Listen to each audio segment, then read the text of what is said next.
Today I want to talk to you about a topic which is vitally important for the times we're living in.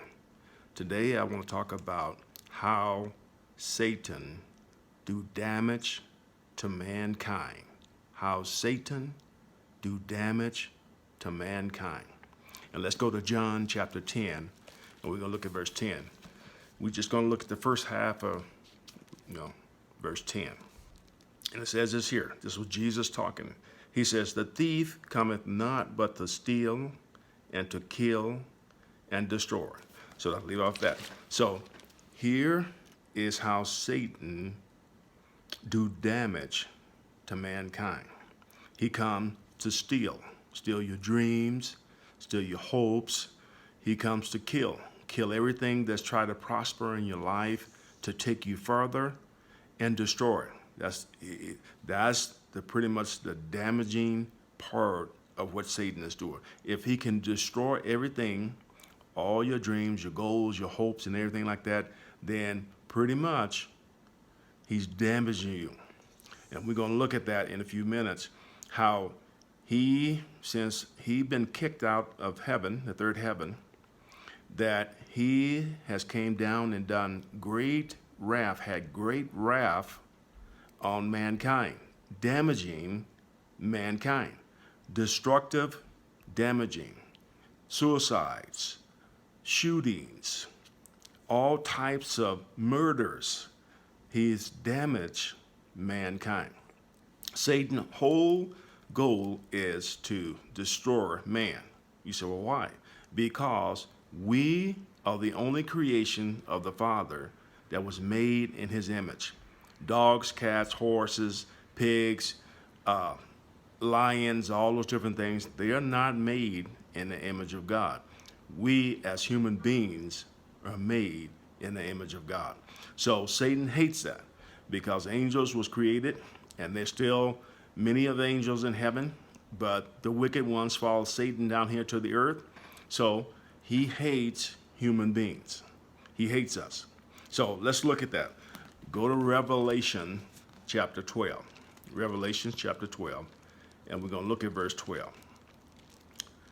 Revelation chapter 12, verse 12. Now, remember, we're looking at how Satan do damage to mankind. And you might say, well, he's not doing anything to me. Yes, he is. It just hadn't touched you yet, but he's doing damage. Revelation 12 and 12. Here's what it says. "Therefore rejoice, ye heavens, and ye that dwell in them. Woe to the inhabitants of the earth and of the sea, for the devil is come down unto you, having great wrath, because he knoweth that he only has a short time."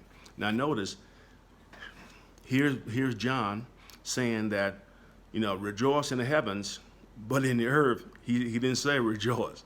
He says woe. That word woe, W-O-E, is not a good word. That means something is happening that's negative, that's really impacting something. And this something that is impacting is the earth, and everybody that's on the earth and everything that's on the earth is impacting. And then he also said the sea. Satan is impacting the sea.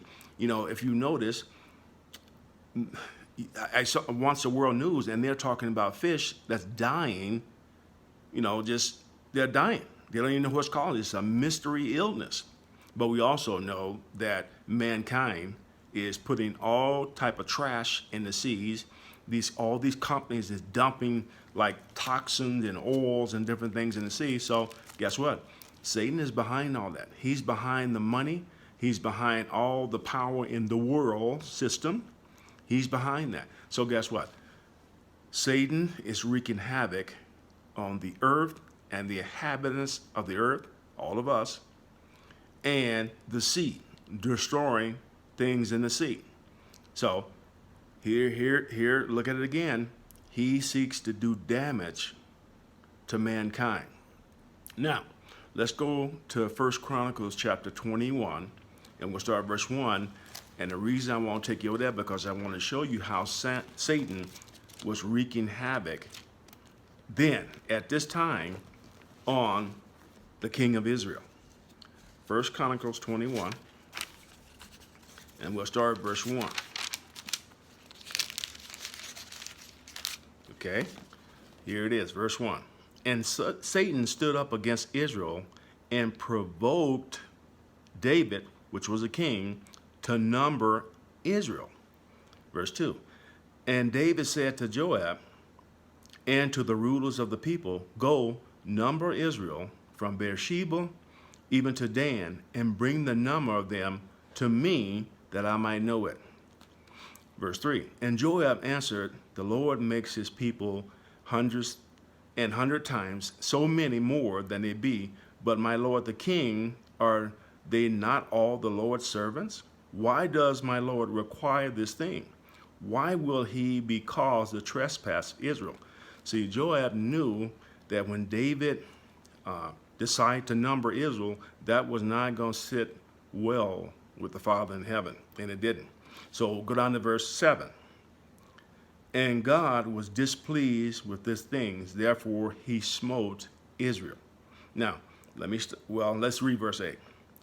And David said unto God, I have sinned greatly, because I have done this thing. But now I beseech thee, do away with the iniquity of thy servant, for I have done very foolishly. Okay, so the king decided he want to number Israel. And when he did that, verse 7 said, this displeased God. So when you displease God, it has to be a consequence.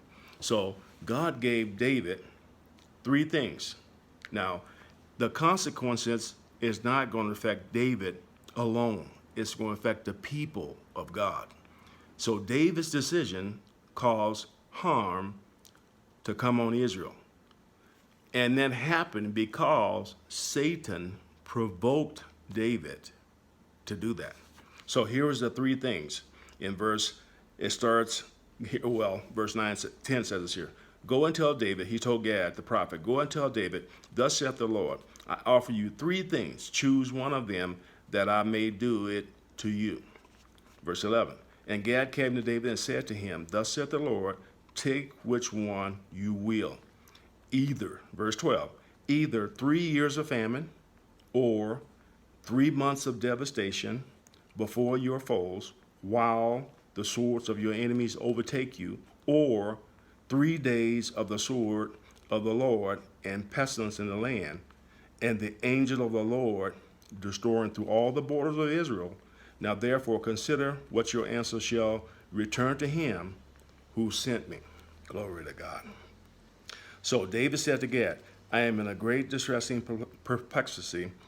Let me fall, and I pray you in the hands of the Lord, the very great and many of his mercies, but let not me fall into the hands